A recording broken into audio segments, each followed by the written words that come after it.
STA TV, media syiar Islam. Bismillahirrahmanirrahim. Alhamdulillah hamdan katsira thayyiban mubarakan fih, mubarakan alaih, kama yuhibbu rabbuna wa yarda. Wa usalli wa usallim ala nabiyina al-karim Muhammadin wa ala alihi wa ashabihi wa man tabi'ahum bi ihsanin ila yaumiddin.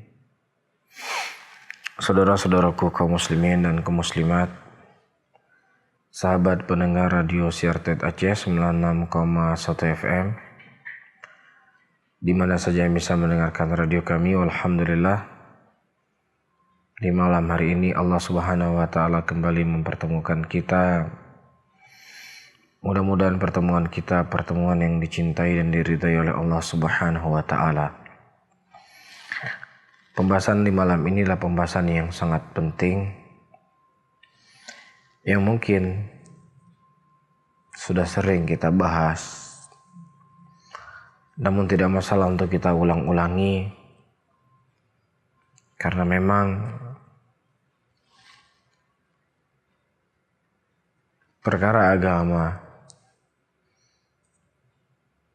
sebagaimana yang Allah Subhanahu wa taala sebutkan dalam Al-Qur'an, fadzakir fa inna dzikra tanfa'ul mu'minin. Berilah peringatan, sesungguhnya peringatan itu sangat bermanfaat kepada orang-orang yang beriman. Dan Allah memakai kalimat fadzakir yang artinya sering-sering, untuk sering-sering diingat. Walaupun terkadang masalah tersebut adalah masalah yang sudah sering dibahas.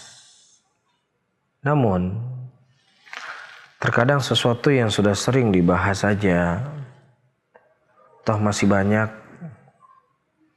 di antara kita yang masih gagal faham, atau ilmu masih hanya di dalam ingatan, belum masuk ke dalam hati. Tapi ketika ilmu tersebut sudah menyentuh hati, maka dia akan menjadi kendaraan bagi jasad-jasad yang lainnya untuk melakukan dari konsekuensi dari ilmu itu sendiri. Tapi kalau sekadar ilmu itu masih hafalan, masih teringat dengan ilmu A, B, C, D, belum ada bentuk pengamalannya, maka ilmu kita belum sampai ke dalam hati. Nah, saya tidak memanjangkan muqaddimah di malam hari ini. Di antara konsekuensi iman kita kepada asyhadu anna Muhammad Rasulullah adalah imtitsalu awamirihi. Kita menjalankan perintah Rasulullah sallallahu alaihi wasallam. Ada sebuah kejadian yang mungkin kita semua sering mendengarnya. Itu perang yang dikenal dengan perang Uhud. Pada tahun 3 Hijriah kejadiannya, di mana orang-orang musyrikin Quraisy memiliki ambisi yang sangat luar biasa. Setelah kekalahan mereka pada perang Badar, sehingga mereka mempersiapkan dengan kekuatan yang sangat matang untuk merebut kota Madinah yang waktu itu sudah menjadi kota Islam, dan untuk membantai Rasulullah SAW dan para sahabatnya. Tidak tanggung-tanggung orang-orang kufar Quraisy pada waktu itu membawa serta wanita-wanita mereka untuk menyaksikan peperangan. Intinya kita ketahui perjalanan dari kota Mekah menuju Madinah ada perjalanan yang sangat jauh pada ketika itu. Membutuhkan waktu 7 hari 7 malam atau kurang dari itu. Mereka sengaja membawa wanita-wanita mereka agar jangan ada dari pasukan musyrikin yang mereka lari dari peperangan. Karena sudah menjadi kebiasaan orang Arab, ketika seorang laki-laki dipermalukan oleh wanita, ini merupakan sesuatu hal yang sangat tabu di kalangan mereka. Jadi supaya orang-orang musyrikin bisa atau berperang sampai titik penghabisan darah mereka, mereka ikut sertakan wanita pada waktu itu. Dan pasukan dipimpin oleh Khalid bin Walid radhiyallahu taala anhu dan Ikrimah bin Abi Jahal. Dan Abu Sufyan sebagai pimpinan pasukan tertinggi pada waktu itu. Adapun dari pasukan muslimin langsung dipimpin oleh baginda Nabi Muhammad sallallahu alaihi wasallam. Yang waktu itu Rasulullah mempercayakan bendera dipegang oleh Mus'ab bin Umair radhiyallahu taala anhu wa arda. Dan Nabi sallallahu alaihi wasallam mengingatkan kepada Jabir bin Abdullah atau Abdullah bin Jabir untuk tidak pernah mereka meninggalkan bukit sampai datang khabar dari Nabi sallallahu alaihi wasallam apakah dalam keadaan menang ataukah dalam keadaan kalah. Ini wasiat, ini perintah yang Rasulullah sallallahu alaihi wasallam mengingatkan 50 pasukan tersebut. Dan alhamdulillah di awal peperangan Rasulullah sallallahu alaihi wasallam berhasil memukul mundur pasukan musyrikin yang begitu kuat pada waktu itu. Larilah orang musyrikin, siapa yang tersisa hidup dari kalangan mereka. Dan Rasulullah sallallahu alaihi wasallam dan sebagian para sahabat mereka membagi harta rampasan perang yang berhasil direbut dari musyrikin. Nah, sebagian para sahabat yang berada di bukit yang Rasulullah memerintahkan mereka untuk menjaga bukit tersebut untuk tidak turun sampai datang perintah dari Nabi. Apa yang terjadi? Sebagian sahabat Rasulullah sallallahu alaihi wasallam yang sedang membagi harta, ketika mereka sedang melihat Rasulullah sedang membagi harta rampasan perang, sebagian mereka turun. Kita sudah aman. Rasulullah sudah membagi harta rampasan perang dan musuh juga sudah jauh dari kita. Mereka berijtihad sendiri. Ya. Memahami ucapan Nabi sallallahu alaihi wasallam dari apa yang tidak diinginkan oleh Rasulullah. Kemudian Khalid bin Abi Walid radhiyallahu taala anhu yang ketika itu beliau masih musyrik, melihat dari jauh bukit yang mana Rasulullah memerintahkan untuk menjaga bukit tersebut dalam kondisi kosong pada waktu itu, sehingga mereka berbalik arah. Ya, mereka putar balik arah dan menyerang pasukan muslimin pada waktu itu dari arah belakang. Kemudian wafatlah 70 sahabat Rasulullah sallallahu alaihi wasallam dalam perang Uhud tersebut. Di antaranya adalah Hamzah, paman yang paling dicintai oleh Nabi sallallahu alaihi wasallam. Ketika Wahsy berhasil membunuh Hamzah, tersebarlah isu kalau seandainya Rasulullah SAW telah terbunuh. Nah, di tengah kocar-kacirnya pasukan muslimin, di tengah kebingungan pasukan muslimin karena diserang tiba-tiba yang mereka berpikir tadi mereka sudah dalam keadaan posisi menang.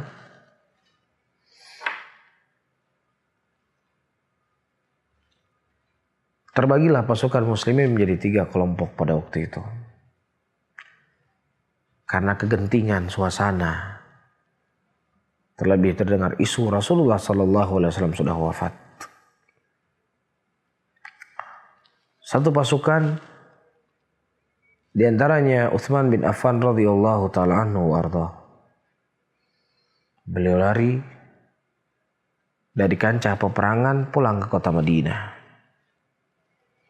Ya, beliau berpikir Rasulullah sudah wafat. Musyrikin sudah membuat kacau balau pasukan muslimin. Apa yang lagi dilakukan kecuali tidak lain untuk mempertahankan nyawa yang masih ada di badannya. Adapun pasukan yang kedua, mereka dalam kondisi dan keadaan terdiam dan tidak berbuat apa-apa. Dan pasukan yang ketiga, yang mereka masih menyaksikan Rasulullah SAW masih hidup pada waktu itu. Mereka terus berjuang dan mempertahankan garda yang terdepan untuk menjaga nyawa Nabi Muhammad SAW. Saking gentingnya suasana pada waktu itu, Nabi SAW sudah dikepung oleh orang musyrikin. Pasukan musyrikin sudah begitu dekat dengan Rasulullah. Dan sampai Nabi kita Muhammad SAW tersungkur dalam sebuah lubang yang kemudian diangkat oleh Talha bin Ubaidillah dan Ali bin Abi Thalib radhiyallahu taala anhu menyelamatkan Nabi SAW dari lubang tersebut. Dan juga di antara kegentingan yang terjadi, bapaknya Hudzaifah ibn Yaman dibunuh oleh kalangan muslimin sendiri. Karena memang suasananya begitu kacau. Suasana yang begitu tegang. Saudara-saudaraku muslimin dan muslimat, sahabat pendengar Radio Syarted Aceh 96,1 FM. Apa yang bisa kita petik pelajaran dari masalah ini? Kemenangan sudah berada di genggaman muslimin.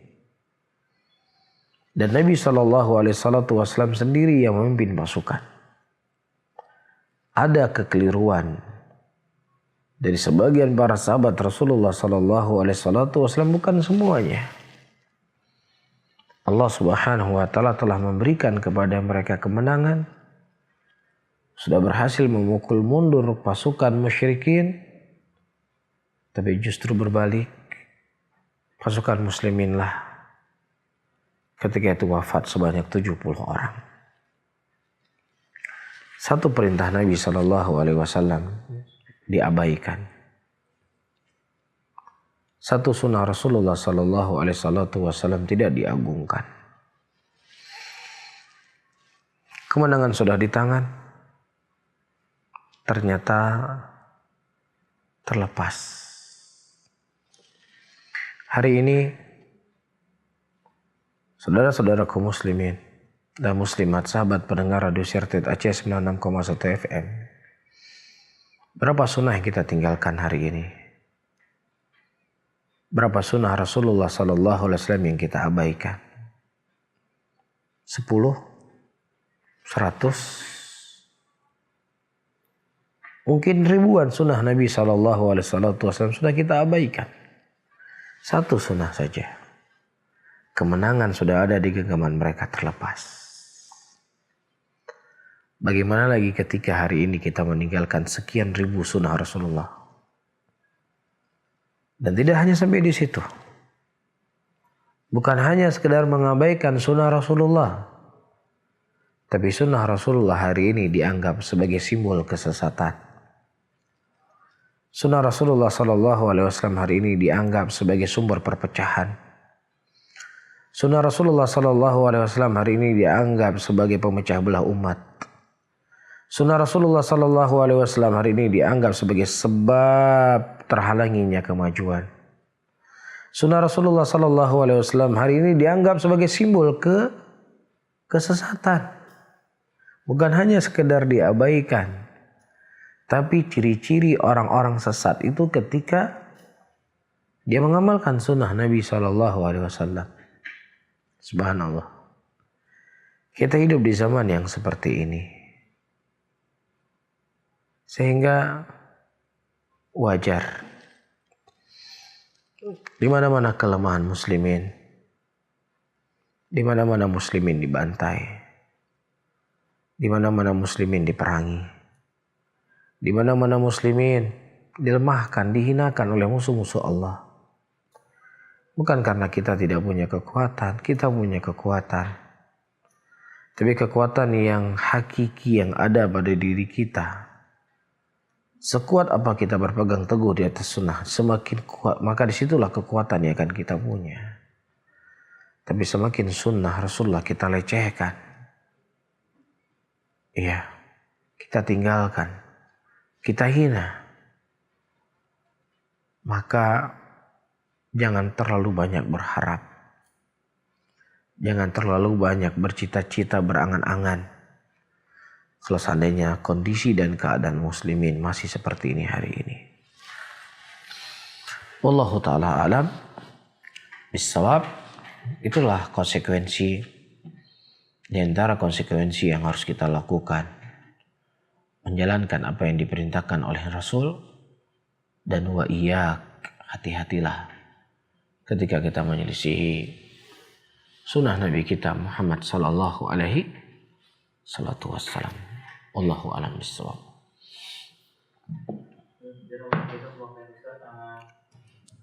Jazakallahu khairan Ustaz. Pada sahabat Syariat Aceh 96,1 FM bisa mengirimkan pertanyaan melalui line SMS ataupun WhatsApp di nomor 0852 1414 2314 dengan tema konsekuensi syahadat Muhammad Rasulullah. Bila Ustaz, ke pertanyaan pertama. Assalamualaikum. Waalaikumsalam warahmatullahi wabarakatuh. Allah memerintahkan wanita-wanita untuk berhijab. Apakah wanita yang sudah menopause tidak diwajibkan lagi berhijab? Dengan berdalil Al-Quran surat 24 ayat 60. Apakah benar tafsirnya begitu Ustaz? Baik. Nah, Allah Subhanahu wa taala menyebutkan dalam surat An-Nur ayat ke-60, "Wal qawaidu minan nisa'i allati la yarjuna nikaha falaysa 'alaihinna junahun ay yadh'na thiyabahunna ghairu mutabarijatin wizina." Dan wanita-wanita yang mereka sudah tua, sudah tidak haid, dan juga tidak diharapkan darinya pernikahan, maka tidak ada dosa bagi mereka untuk melepaskan siap-siap mereka, pakaian-pakaian mereka. Nah, maksud daripada ayat ini yang ditafsirkan oleh para ulama, ya, wanita yang sudah tua, ya, mereka sudah bisa melepaskan cadarnya, ya, yang mungkin tadinya memakai baju yang gelap, ya, sudah bisa mungkin mereka memakai baju yang lebih sedikit berwarna, karena memang sudah tidak diharap lagi pernikahannya, dan juga orang yang melihat itu sudah tidak lagi punya nafsu, sebagaimana melihat wanita-wanita yang masih muda. Bukan makna daripada ayat ini perempuan tersebut sudah boleh membuka jilbab. Ya, boleh menampakkan rambutnya ketika dia keluar dari rumahnya. Atau dia pakai celana pendek. Bukan begitu maksudnya. Tapi dia sudah bisa membuka cadarnya. Ya, dia sudah bisa menangkal pakaian-pakaian yang mungkin sering digunakan oleh wanita-wanita muslimat yang dikhawatirkan akan terfitnah. Laki-laki yang melihatnya memakai baju yang gelap, maka ini sudah boleh bagi dia untuk memakai, selain memakai baju-baju yang gelap tersebut. Wallahu a'lam bishawab.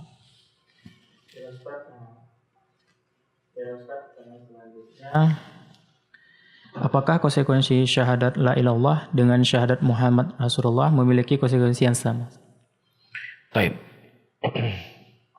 Rasulullah sallallahu alaihi wasallam menyebutkan dalam hadisnya, "Umirtu an uqatilan nas hatta yashhadu an la ilaha illallah wa anna Muhammadar Rasulullah." Aku diperintahkan oleh Allah untuk memerangi seluruh manusia sampai dia mengucapkan asyhadu an la ilaha illallah wa anna Muhammadar Rasulullah. Iya. Ketika wafat baginda Nabi Muhammad sallallahu alaihi wasallam,